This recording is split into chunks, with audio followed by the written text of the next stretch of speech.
রায়গঞ্জ লোকসভা কেন্দ্রে কংগ্রেসেরই আধিপত্য ছিল, আর সেই লোকসভা কেন্দ্রে গতবার বামফ্রন্ট দখল করে সিপিআইএম প্রার্থী মোহাম্মদ সেলিম রায়গঞ্জ কেন্দ্রের সাংসদ।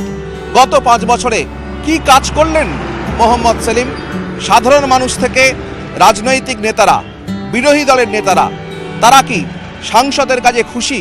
সাধারণ মানুষরাই বা কি জবাব চাইছেন সাংসদের কাছে?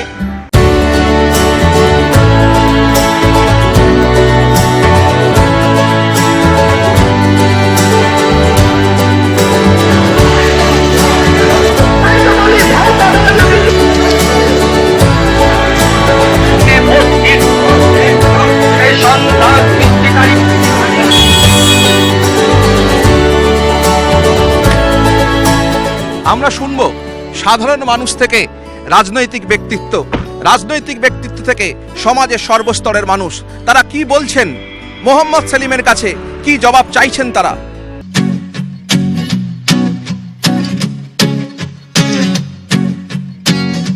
জবাব চাচ্ছি, উনি প্রতিশ্রুতি দিয়ে নির্বাচনে জিতলেন। আমাদের ভোটের সময় ওনাকে দেখা গিয়েছিল, বিগত 5 বছরে আমরা কেউ দেখতে পাইনি। গ্রামে কোনো উন্নয়ন হয়নি। ওনাকে আমরা বন্যার সময় দেখেছি ভেলায় করে উনি ঘুরে বেরিয়েছেন, কিন্তু বন্যার কবলে যারা সাধারণ লোক পড়েছিল তাদেরকে উদ্ধারের জন্য তিনি কোনো ব্যবস্থা করেননি, তাদেরকে কোনো রিলিফ দেওয়ার জন্য তিনি কোনো ব্যবস্থা করেননি। শুধু ভেলায় ঘুরে বেরিয়ে একটা প্রচার, একটা মেকি প্রচার উনি করেছেন। সিপিএমকে ভোট দিয়ে গণতন্ত্র ফিরিয়ে আনুন।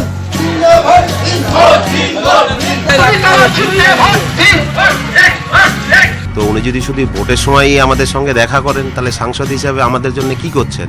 একটা আশা রেখে ভোট দিয়েছিলাম এলাকার সার্বিক উন্নয়ন হবে, সেই উন্নয়ন থেকে আমরা বঞ্চিত, এবং সেই প্রতিশ্রুতিটাই ওনার শেষ হয়ে গেছে। প্রতিশ্রুতি শুধু দিয়েই গেছে, প্রতিশ্রুতি উনি একটা রক্ষা করতে পারেননি। আমাদের একটা ভীষণভাবে দাবি ছিল যোগাযোগ ব্যবস্থার জন্য, যে দিনের একটা ট্রেন। উনি চেষ্টাও হয়তো করেছিলেন, এবং মাঝে আমরা শুনেওছিলাম যে ট্রেনটা শুরু হবে, কিন্তু আমরা ট্রেনটা আজ পর্যন্ত হলো না। 25 কোটি টাকা 5 বছরে তিনি পেয়েছেন। এই 25 কোটি টাকায় রায়গঞ্জ লোকসভা কেন্দ্রে কোন দৃষ্টান্তমূলক একটা কাজ করেছে, আমরা সেই কথা সাংসদের কাছে আজকের দিনে প্রশ্ন করতে চাই।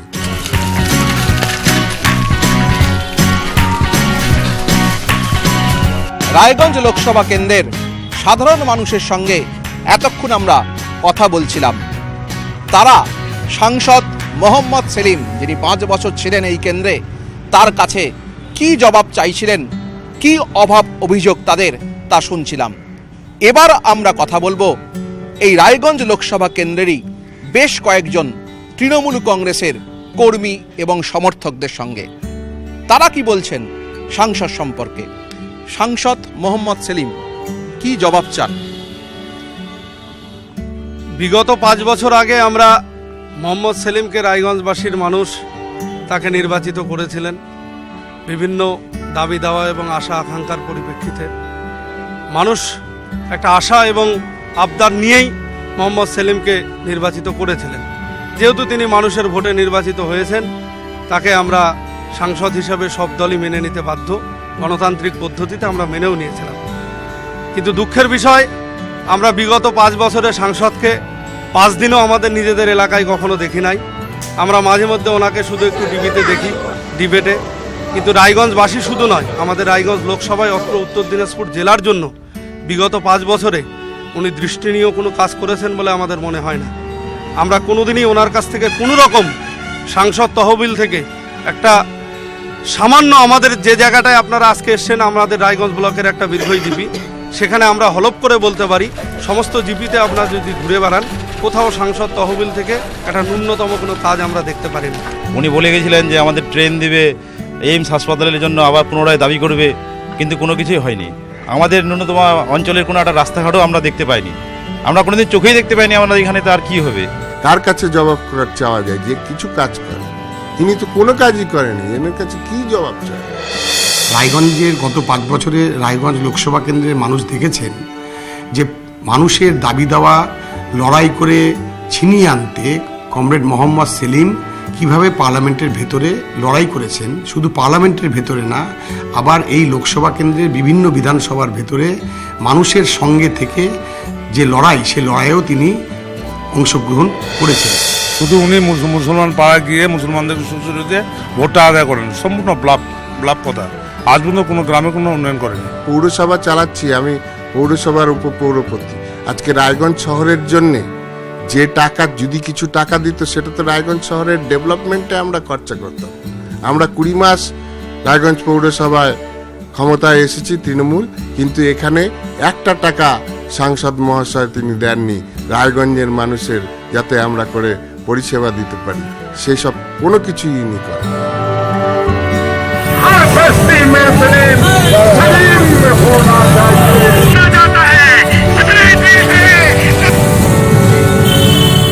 সাংসদ সম্পর্কে তৃণমূল কংগ্রেসের কর্মী, নেতা এবং সমর্থকদের অভিমত শুনলাম।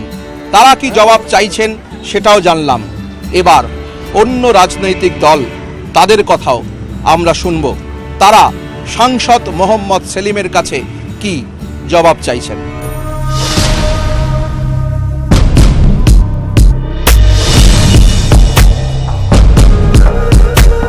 তৃণমূল কংগ্রেসের কর্মী সমর্থকদের কথা আমরা শুনলাম। সাংসদের কাছ থেকে, মোহাম্মদ সেলিমের কাছ থেকে তারা কি জবাব চেয়েছেন তাও আমরা দেখেছি। এবার বিজেপির কর্মী সমর্থকরা তারা কি বলছেন, গত 5 বছরে সাংসদ মোহাম্মদ সেলিমের কাজ নিয়ে তারা কি জবাব চান, কি জবাব চাইছেন আপনারা?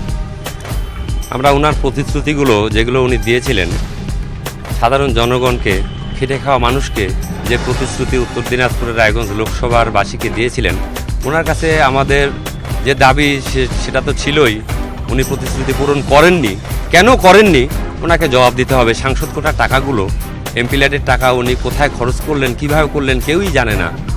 কোনো উন্নয়ন রায়গঞ্জ কালীগঞ্জে আমরা ওনার হাত দিয়ে কোনো দেখতে পাইনি। সাংসদ হিসেবে উনি কয়েকটা স্কুলের কক্ষ করেছেন, এর বাইরে কিছু চোখে পড়ার মতো কয়েকটা স্কুলের কক্ষ করেছেন। তো আমরা কোনো সরকারে নেই, কোথাও নেই, কিন্তু মানুষ মোহাম্মদ সেলিমকে বন্ধু ভাবছেন কেন? তার মানে এই যে পঞ্চায়েতের যে কাজ আসলে তারা লুট করছে, বিভিন্ন প্রকল্পের টাকা লুট করছে। জেলা পরিষদের যে কাজ সেটা মানুষ চোখে দেখতে পাচ্ছে না, এবং সরকারের যে কাজ শুধু রংচং করা আর মানুষকে ভাওতা দেওয়া। কিন্তু মানুষ বুঝে নিয়েছেন তাদের স্বার্থে তাদের প্রকৃত বন্ধু হচ্ছে মোহাম্মদ সেলিম, যার ফলে তার কাছেই মানুষের সমস্ত দাবি। কোন কোন উন্নয়নের কথা আপনারা বলছেন যেগুলো হয়নি? যেরকম আমাদের এই অঞ্চলে একটা ব্রিজ করা হয়েছে ধরমডাঙ্গি, ওই ব্রিজটা করেনি। হ্যাঁ, তারপরে এমনিও অঞ্চলে কোনো আমাদের রাস্তাঘাট খুব পজিশন খারাপ, কোনো রাস্তাঘাটে কাজ করেনি। একটা সাংসদ কোঠার নাকি উনি একটা পাকা রাস্তা একটা অঞ্চলে করবেন বলে কথা দিয়েছিলেন, সেটাও আমি বলে দিচ্ছি। 11 নম্বর বীরঘই অঞ্চলে উনি ওনার কোঠা থেকে একটা পাকা রাস্তা করবেন বলে কথা দিয়েছিলেন, আজ পর্যন্ত সে পাকা রাস্তা করবেন। আমি অঞ্চল উল্লেখ করে আপনাদের বুথটাও বলে দিচ্ছি, সেটা তুলসীপাড়া নামে একটা বুথ আছে, সেখানে খবর নেবেন।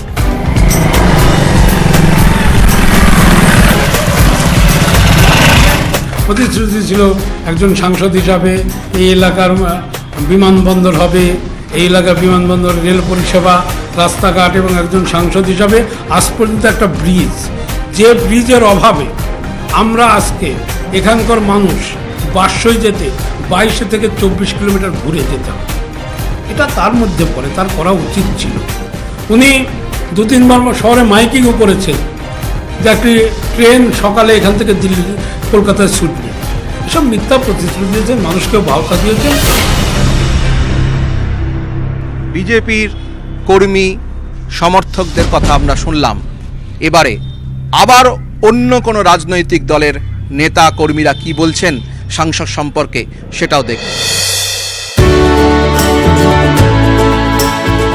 অ্যাকচুয়ালি সাংসদ হিসাবে আমরা প্রিয়রঞ্জন দাস মুন্সি আর দীপা দাস মুন্সিকে দেখেছি। সাংসদ মানে কেন্দ্র সরকারের বরাদ্দ অর্থ এনে জেলার মানুষকে অভাবনীয় কাজ করা। পিছিয়ে পড়া উত্তর দিনাজপুর জেলার যে কাজগুলো ওনারা করেছিলেন গত 5 বছরে, কেন্দ্র সরকারের কোনো প্রকল্পের কাজ ওনারা করতে না পারার জন্য আমরা 5 বছর কিন্তু আমরা পিছিয়ে গেছি। উনি সংসদে যেতেন, আসতেন, মানুষের সঙ্গে মাঝে মধ্যে দেখতাম, কিন্তু পরিকল্পিতভাবে কোনো প্রকল্প উনি আনতে পারেননি।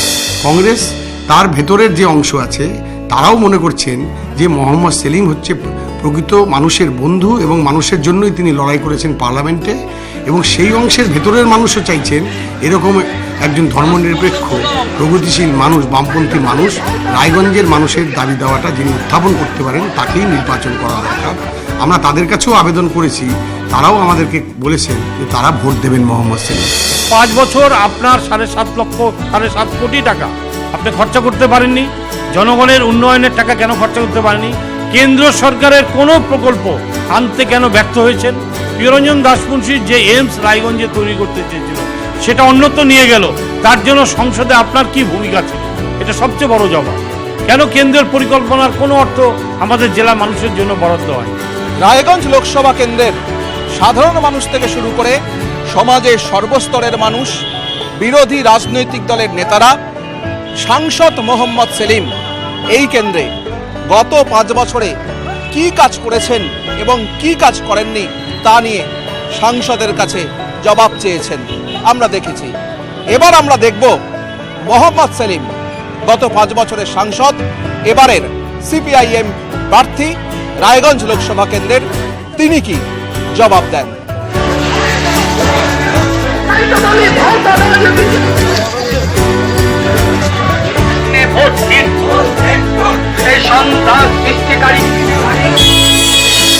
আপনাকে স্বাগত। প্রথমেই একদম যেটা প্রশ্ন, যে গত 5 বছরে সাংসদ হিসেবে আপনি এই রায়গঞ্জ লোকসভা কেন্দ্রের উন্নয়নে মূল কি কি কাজ করেছেন? আমি ভোটের সময় কোনো প্রতিশ্রুতি দিইনি, শুধু বলেছিলাম আগের সংসদগুলো এবং সরকার যে কাজ করেনি সেগুলো অসমাপ্ত অনেক প্রজেক্ট আছে এখানে, সেগুলো করব। এবং এই জন্যই প্রথম কাজ ছিল ডালখোলা বাইপাস। এটা উত্তরবঙ্গ এবং দক্ষিণবঙ্গের মধ্যে বড় যোগাযোগ। 2008 সাল থেকে এটা অ্যাবান্ডন প্রজেক্ট হিসেবে ক্লোজ করে দেওয়া হয়েছিল, কারণ এই জেলায় এত তোলাবাজির ভয় এবং তার সঙ্গে ব্যাংক যেহেতু ঋণ দেবে না, প্রজেক্ট কমপ্লিট হবে না। সেখানে দাঁড়িয়ে পার্লামেন্টে লড়েছি, রাস্তায় দাঁড়িয়ে লড়েছি, ছাত্রছাত্রীরা রেল অবরোধ করেছে, রাস্তা অবরোধ করেছে বামফ্রন্ট, আর পার্লামেন্টও চিৎকার করেছি, লেখালেখিও করেছি, সভাও করেছি, মিটিংও করেছি।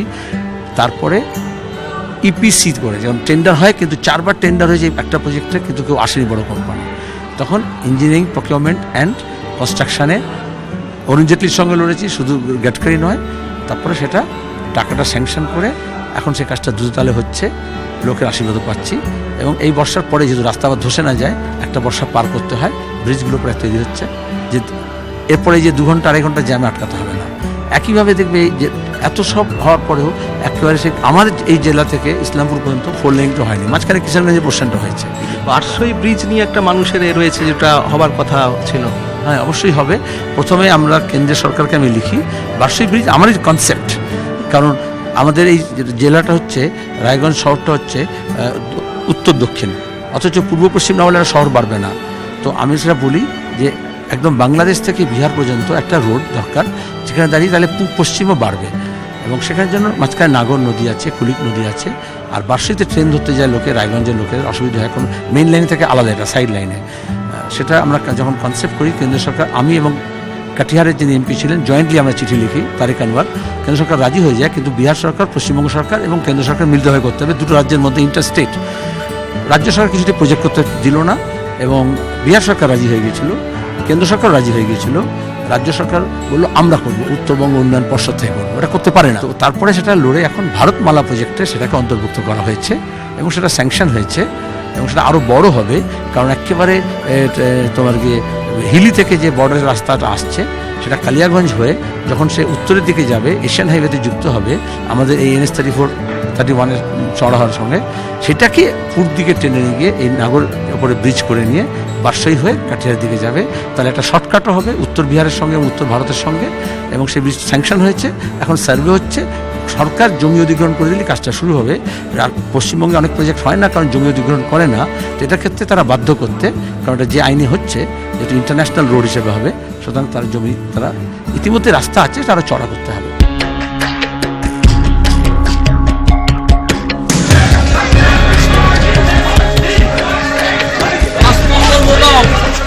এক সময় দেখলাম যে উনি একটা মাইকিং করে দিল, ওনার সৌজন্যে নাকি সকালে একটা ট্রেন চালু হয়েছে, কিন্তু আদৌ কিন্তু ট্রেনটা চালু হলো। আমরা শেষমেশ বলেছিলাম, আপনি যখন ট্রেন দিতে পারছেন না, অন্তত যেটা ট্রেন আমাদের চলে সেটার টাইমটা 6:30। আমরা বলেছিলাম সেই সময়টা অন্তত পরিবর্তন করে 6:30টার জায়গায় 10টা বা 9:30 বা 9টা সেই সময়টা করে নেয়। এই সাংসদ এমনই একজন অপদার্থ সাংসদ, সামান্য সময়সূচিটা অবধি এই রাধিকাপুর এক্সপ্রেসের তার দ্বারা পরিবর্তন করা সম্ভব হয়। এখানে রায়গঞ্জ বরাবরই একটা পিছিয়ে পড়া জেলা হিসেবে, মানে উত্তর দিনাজপুর, সেখানে একটা রেলের ট্রেনের আরও বেশি সংখ্যায় বাড়ানো সাধারণ মানুষের দাবি, এটাও মনে হয় আপনি চিন্তা ভাবনা করেছিলেন। কাজ করেছি, সকালের ট্রেন দরকার ছিল, সকালের ট্রেন লড়েছিলাম, দুটো রেক এবং দুটো ইঞ্জিনও রেল বোর্ড থেকে নিয়ে আসা হয়, নর্থ ফ্রন্টের রেলওয়ে থেকে। কিন্তু বালুরঘাটের যিনি এমপি আছেন তৃণমূলের, এখানে যেরকম হয় ভাগাভাগির তো ব্যাপার, তো বলছে ওটা হচ্ছে বালুরঘাটের ট্রেনতে ভাগা, ওটাতে আমি রায়গঞ্জের ট্রেন যুক্ত করতে দেবো না। আর মোদি ভাই দিদি ভাই কেস আছে, রেলমন্ত্রী বলছে, রেল অফিসার বলছে আপনি একটু তৃণমূলের সঙ্গে কথা বলুন না। অর্থাৎ রেল দপ্তর এত অসহায় যে মমতার ইচ্ছার বিরুদ্ধে বা তৃণমূল একটা এমপির ইচ্ছার বিরুদ্ধে করবে না। সুতরাং এই বিজেপির দিল্লিতে রেলমন্ত্রীও থাকবে না, আর অর্পিতা ঘোষও বালুরঘাটে এমপি থাকবে না, সকালে ট্রেনটা চালু হয়ে যাবে।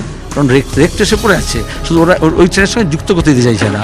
এটুকু আমি বলতে পারি, আলুয়াবাড়ি জংশন করেছি, কাঞ্চনজঙ্ঘা স্টেশন বন্ধ হয়ে, ট্রেন বন্ধ হয়ে যাচ্ছিল, স্টপেজ ছিল, সেই স্টপেজ চালু রেখেছি। তার সঙ্গে দাঁড়িয়ে রাধিকাপুর স্টেশনকে মডেল স্টেশন করা হয়েছে, মমতার মতো মিথ্যে কথা নয়। এবং এটা আন্তর্জাতিক মানের টার্মিনাল হচ্ছে, মালগাড়ি চলাচল শুরু হয়েছে বাংলাদেশের মধ্যে থেকে, আমরা প্যাসেঞ্জারের জন্য লড়ছি। বর্ডার হাট করার জন্য দিল্লি থেকে লড়েছি, বাংলাদেশ সরকার রাজি আছে, রাজ্য সরকার এখনও জমি দিলে তাই হবে। এটার পাশাপাশি হচ্ছে সবকটা স্টেশন, শুধু ডালিমগা এবং বাঙালবাড়ি ছাড়া সবকটা স্টেশনে উন্নতি করা হয়েছে। রায়গঞ্জ, কালিয়াগঞ্জ, রাধিকাপুর, আলুয়াবাড়ি, ডালখোলা কাজ চলছে এবং এই সব স্টেশনগুলো আপগ্রেড করা হয়েছে। পরে যে 2-3টে স্টেশন কানকি এবং ডালিমগা, এগুলোর জন্য লড়ছি, সেগুলো হবে। বলে 7.5 কোটি টাকা ওনার পড়ে আছে, উনি খরচা করতে পারেননি। ওনার তো কোনো পরিকল্পনা হিসাবে আমরা কোনোটাই দেখি না, কোনো পরিকল্পনা বাস্তবায়িত করতে পারেনি। খুব ভালো ভালো মিষ্টি কথা বলতে পারে, এটা ঠিক আছে। প্রতিশ্রুতি তো ভোটের সময় অনেক প্রতিশ্রুতি ছিল, তার একটি প্রতিশ্রুতিও পালন করেছেন কিনা মোহাম্মদ সেলিমকেই আপনারা জিজ্ঞেস করবেন। প্রথম হচ্ছে পাসপোর্ট অফিস, উত্তরবঙ্গের প্রথম অফিস রায়গঞ্জে। কোনো মানুষ বলবেন না কোনো জিনিস উত্তরবঙ্গের প্রথম রায়গঞ্জে হয়, শিলিগুড়িতে আগে হতো বা মালদায় হতো। মোহাম্মদ সেলিম এমপি হওয়ার পরে পাসপোর্ট অফিসটা প্রথমে রায়গঞ্জে আছে, শিলিগুড়ির আগে। জবাব চাইছি তার বিগত দিনের কাজের খতিয়ান দিক, কেন তিনি কাজ করতে পারেননি, ব্যর্থতার দায় নিয়ে ওনাকে এই সংসদ থেকে চলে যাওয়া উচিত এবং রায়গঞ্জের মানুষের কাছে ওনার ক্ষমা চাওয়া উচিত। সংসদ তহবিলের টাকা কেমন খরচ হলো বা কত করতে পারলেন সব মিলিয়ে? গোটা রাজ্যের মধ্যে 1 নম্বরে 116%, কারণ সুদ সমেত। আগের এমপির 7.5 কোটি টাকা বকেয়া ছিল, সেই কাজটাও করেছি। সেজন্য আমার সময়কার 5 কোটি টাকা এখনও জেলা চাইনি রাজ্যতে, ওখান থেকে যা টাকা এসছে সবটাই খরচ হয়েছে। শেষের ইনস্টলমেন্টের টাকাটা ডিএম থেকে চাওয়া হয়েছে মার্চ মাসের শেষে, মার্চ মাসের প্রথমে, তার 1 সপ্তাহের মধ্যেই ভোট ডিক্লেয়ার হয়েছে। কাজ পাইপলাইনে আছে, টেন্ডার করলেই কাজ হবে, কিছু টেন্ডারও হয়ে গেছে। কারণ টাকাটা এখন চেয়েছে, টাকা সেন্ট্রাল গভর্নমেন্ট থেকে রিলিজ হবে। এটা হচ্ছে অনগোয়িং এলাকার ডেভেলপমেন্টের জন্য। গোটা সমস্ত অঞ্চল, সমস্ত শহরে শুধু এমপি ফান্ডের টাকা নয়, রাজ্যসভার এমপির টাকাও নিয়ে এসছে। আমাদের একটা তপন সেন, একটা সীতারাম ইয়েচুরি, তার টাকাও নিয়ে এসেছি। তৃণমূলের গাদা গাদা রাজ্যসভা মেম্বার কিন্তু একটা টাকা আনতে পারেনি। প্রিয়রঞ্জন দাসপুঞ্জির যে এইমস রায়গঞ্জে তৈরি করতে চেয়েছিল সেটা অন্যত্র নিয়ে গেল, তার জন্য সংসদে আপনার কি ভূমিকা ছিল? এটা সবচেয়ে বড় জবাব। এইমসটা একটা ভাঁওতা ছিল, 3টে নির্বাচন পার হয়েছিল, এখন যেমন কল্যাণীতে ভাঁওতা দিচ্ছে। আমি মেডিকেল কলেজ নিয়ে সরব হয়েছিলাম, মেডিকেল কলেজ নিয়ে এসেছি। 165 টাকার প্রজেক্ট, 35% রাজ্য সরকারের, 60% সেন্ট্রাল গভর্নমেন্টের, টাকাও চলে এসছে। 3 বছর ধরে কাজ চলছে, যেরকম ঢিমে তালে চলে, টাকা সত্ত্বেও এবছর চালু করতেই হবে তাদেরকে। এখন যদি এমসি ইন্সপেকশনে ধরা পড়ে, কারণ অধ্যাপক নিয়োগ করতে হবে, টিচার নিয়োগ করতে হবে, রাজ্য সরকারের ব্যাপার, এখানেই কস্ট দিতে হবে। কিন্তু রায়গঞ্জে মেডিকেল কলেজ চালু করা হয়েছে, এটা আগে কেউ কোনো বলেনি। বলেছিল এইমস দেখাবো, কংগ্রেস এইমস দেখিয়েছিল স্বপ্ন, আর মোদি সেটাকে বানচাল করে দিয়েছে, কারণ দিদি বলেছেন কল্যাণীতে হবে, কল্যাণীতেও হয়নি।